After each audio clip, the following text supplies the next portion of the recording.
Eyes down for the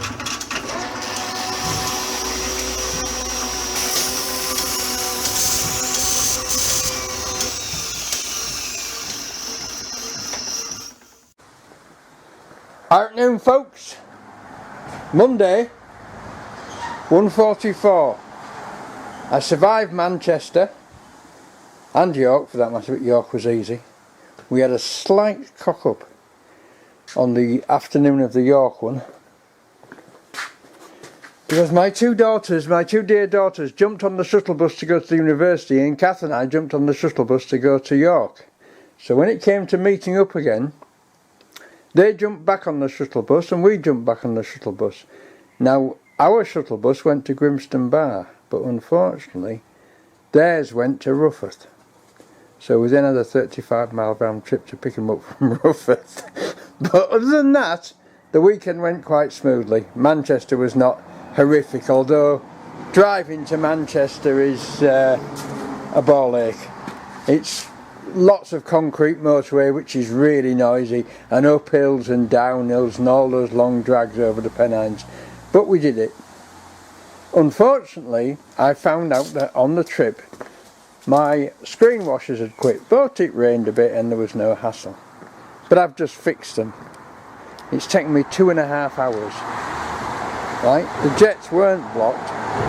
There are 5 non-return valves in the system, and 3 of them weren't working. So I've removed 4 of them and put 1 in.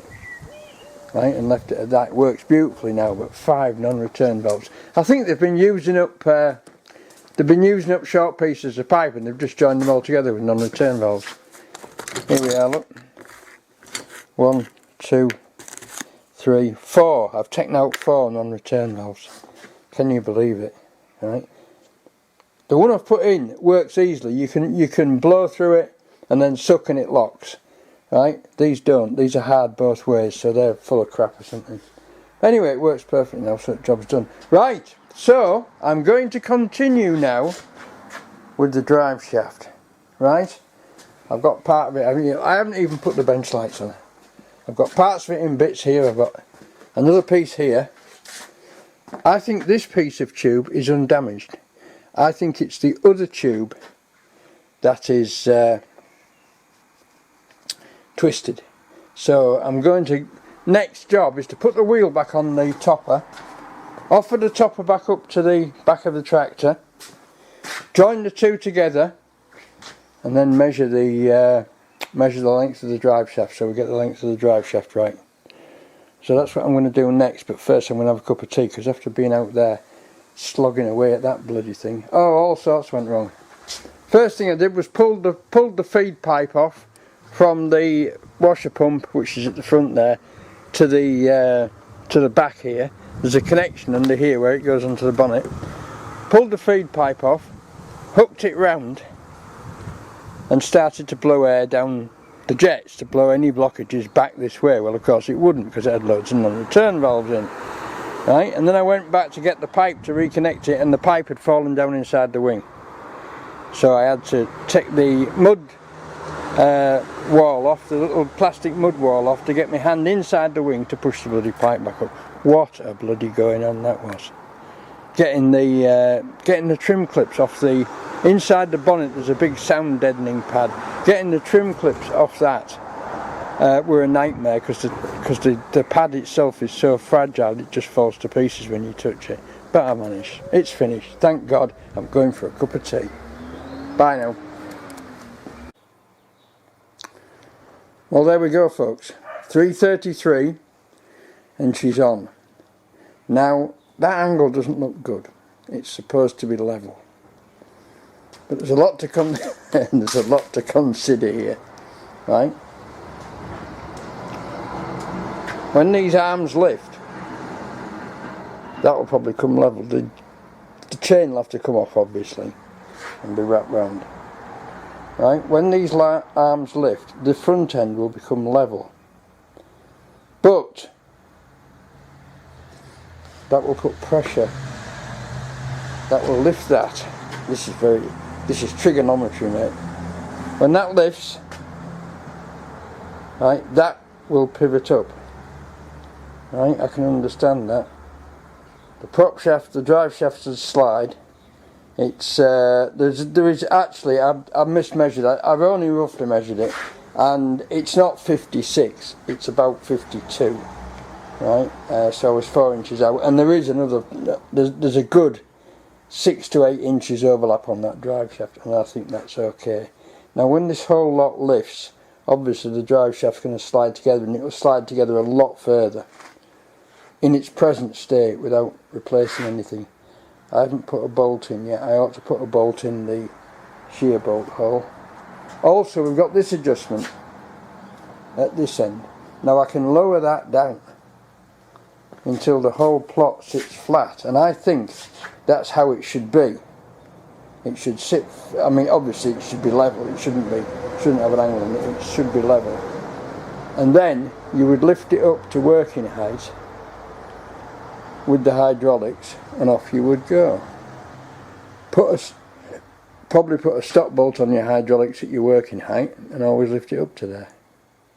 Now, these hydraulics don't leak over a few days, but over a few weeks they might do. So, what do we do? Well, in this case I'm hoping that Google is my friend, because I'm going to Google setting up a topper for the first time and see how it's done. But that I'm pretty sure that top link isn't right. I'm pretty sure there's too much thread out there. But if that went down, could I shorten that, or would I have to lengthen it? I think I'll have to try it and see. Right, that's what I'm going to do next. Anyway, but basically there it is. It's on the back of the tractor, the drive shaft's on, it's a fairly straight line. It'll be a much straighter line when it's level. But as I say, this drive shaft, or at least this part of this drive shaft, is bent and also twisted, so I don't particularly want to use it because they do have a habit of really vibrating and shaking gearboxes to bits and knackering bearings. So it wants to be as smooth running as possible. But there it is, and she's on. I think another cup of tea is called for. Right, folks. Right, folks. I'm going to have another cup of tea and see how it goes. Bye now. Well, there we go, folks. 4:45. Right, it's not right yet, but what you have to do is lift your arms on the hydraulics to the height you want to cut at, right, that's too low at the moment, and then you set the wheel at the back to give you a slight nose down attitude, very slight nose down attitude. That's too much at the moment, that's still too much up at the back, but it wants to go up at the front, because obviously what you want to avoid is that the leading flail coming round hitting the ground, right, so you've got to go up a bit, right. So tomorrow I won't do it now, because obviously it's like 10 to 5 and I've got to go home because I live there, but tomorrow I shall, well, first of all I shall see if it'll back out of the workshop. My estimation is it won't, it's too long.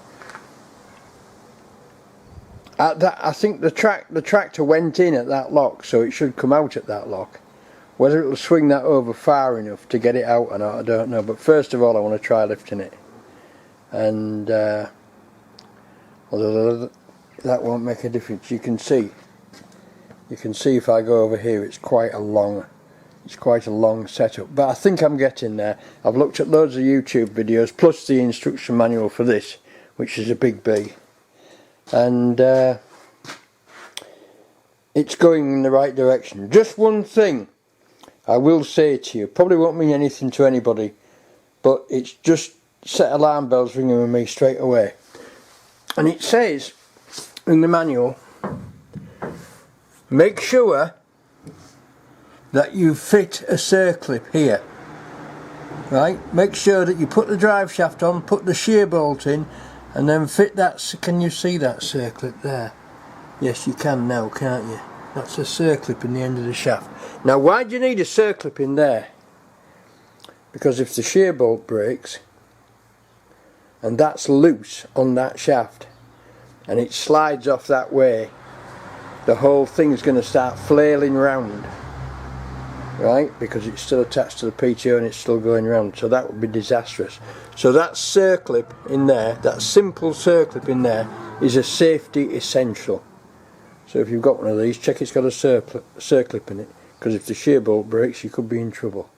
Right folks, we'll call that a draw for Monday. There is a little bit of up and down on play on this, but not a great deal, and it is the right length. It's got about an 8-inch overlap when it's down, and it'll get shorter as it goes up, but I've got to see how much shorter it's going to get, and my estimation is not a lot. Anyway, we'll see tomorrow. Right, bye now. Oops, I didn't mean to do that. I didn't mean to do that. Afternoon folks. Tuesday, 3:57. Forgot to shoot any footage. Poly the tunnel, and we are actually, I've forgotten my bloody barrow.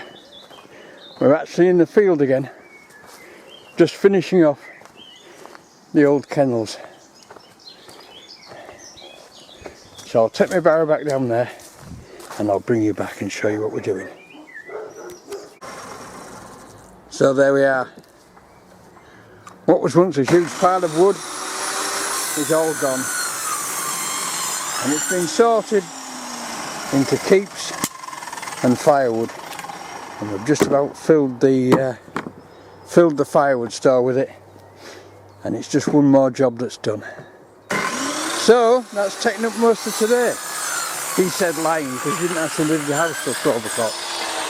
And then I came straight up here. But as you can see, it's all beginning to look nice. So I'll catch you all later. Bye now. Bit breathless. Afternoon people. It's Wednesday, a few minutes to 1, and I've made a good discovery. The tractor with the topper on the back of it will just fit in the workshop. You can see there where the rails are, where the door comes down. It's just got nice clearance. I have to turn the wheel around, otherwise it's sticking out, but that's no problem. That's no problem. So there you go.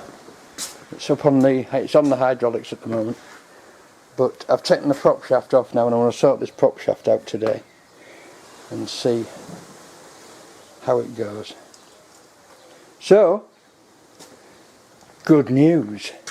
I've had it on, I've had it spinning, I've had the prop shaft spinning, and the topper going round and topping, but the prop shaft is not very good. It does vibrate, flutter a bit, so I'm not very happy with it. So I'm going to take it down to Scrutons now and see what we can do with it.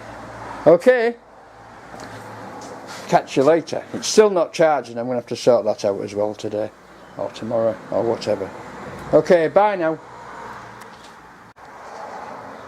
Hi folks, Wednesday, 5 o'clock. I have managed to score a very nice prop shaft protector, or actually driver protector, right? I've also managed to score a longer and much straighter brand new piece of tubing, and the 2 bushes that go on there to fit the drive shaft protector. The only problem is this piece of tubing appears to be damaged here, and it might have nipped it. I didn't think it had gone inside because the other piece slid quite a way past there before it jammed, but it jammed because it was twisted, although it was very worn. I'm going to give this a limited amount of time tomorrow to scrape down these with a file. It is going in. I am sort of gaining some improvement. I see I've got almost ½ an inch improvement on the shaft, right? so it is going in to an extent, but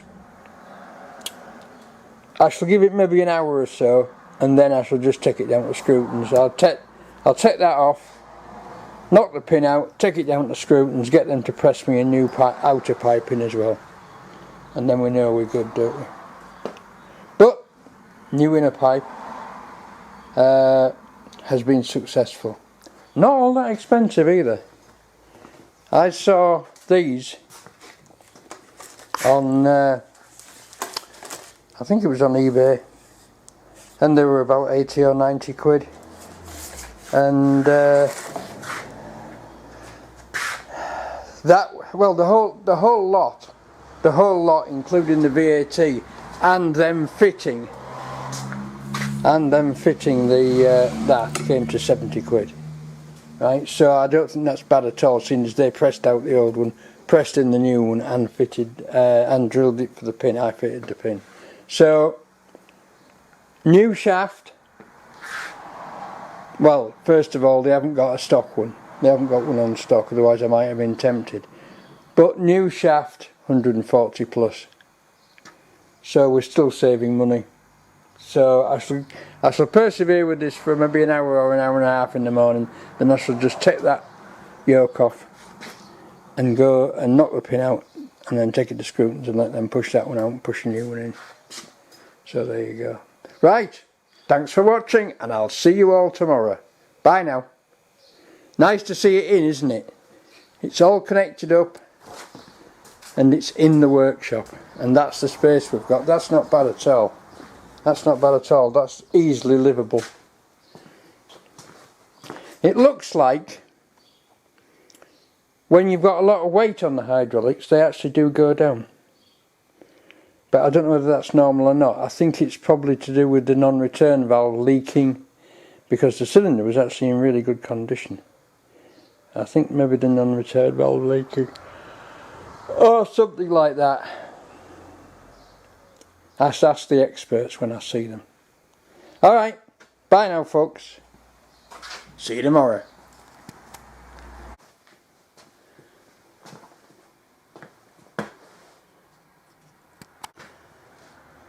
Good morning folks.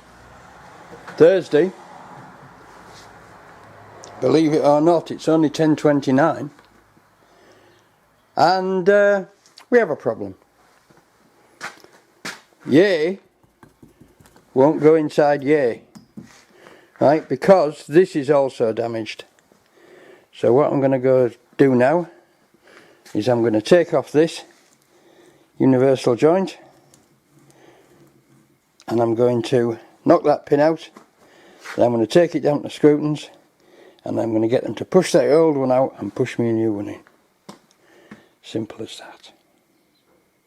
A pain in the backside, but can't be helped, and still much cheaper than a new shaft.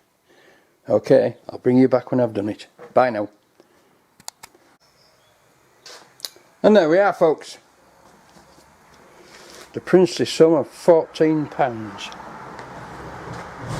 And that is to supply a new piece of pipe, cut it to length, and press it in, and press the old piece out, and a new roll pin. You can't argue with that, can you? If you've got a local agricultural engineer, try them out, because I find Scrutons are cheaper than the internet. No joke, they are cheaper than the internet. Now I could have bought a metre of this on the internet for 23 quid, right? But I wouldn't have been able to press it out and press it back in again and supply a roll pin. So there you go. And I mean, I'm finding a lot of stuff, a lot of agri spares, tractor spares. People like SpareX, and they have huge stocks of this stuff, and when you go down there and buy it, it's cheaper than the internet. So there you go. Right, I shall crack on, get these put back together, and we will see what we will see. Catch you later. Hi folks. Thursday, 3:27, and I decided I would strip this universal joint because it was crunchy, and when I stripped it, look what came out of it. Lots of smashed up rollers. So I thought, well, that's no good, I'll go to Scrutons and get another one. So I went to Scrutons and got another one, and then realised that the cause of the damage was the fact that this yoke was twisted. Now this yoke is still warm, because what I did is I got this piece of tube which fits where the bearings go, and I put it in there like that. Well, I put it in there, and I put it in the vise, and I got a cheetah bar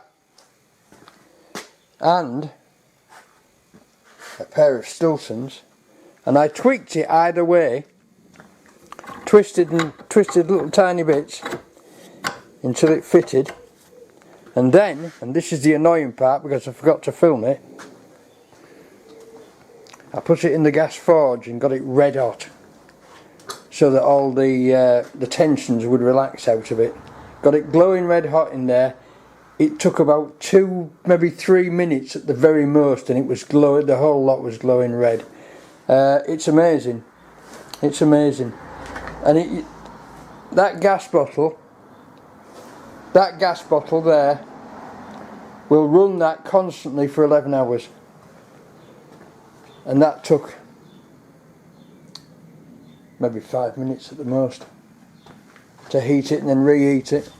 And then I got it out red hot and tapped it just to take all the tensions out of it, which I should have filmed, I know, but. And now I reckon it's as close as I'm going to get it. I've had this one in, and it's freed it off no end. It's not perfect. I don't think I'd ever get it perfect, but it works. So there you go. Right, next thing to do is put the bugger back together. So I'll crack on with that now, and I'll bring you back when I've done it. Bye now. Good morning, folks. Friday morning, and there's a bit of a noise in the workshop because we're using the gas forge. Just to reheat the nail. What I've done, let's come out of there because it's noisy. What I've done is I've got a big bolt like that. I should have shown you before I put it in. I've got a big bolt like that. I've put it through there. I've put one nut on there and one nut on there, and I've cranked it hard against that one. Right? So with any luck, the expansion and the heating will just open them out very slightly. Right? And if they open them out too much, I can always tap them back in. But I am now to within about half the thickness of a circlip to the right dimensions. I just can't see enough of the slot at one side to get the circlip right in. So there she goes.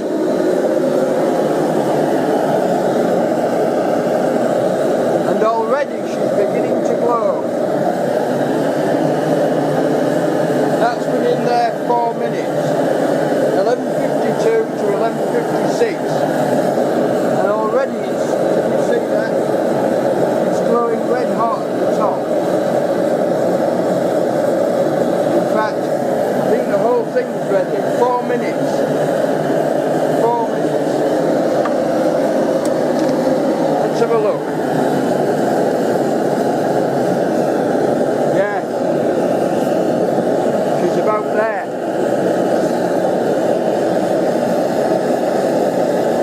I'll just give that another few minutes. Then we'll take it out and let it cool down. And see how we've done.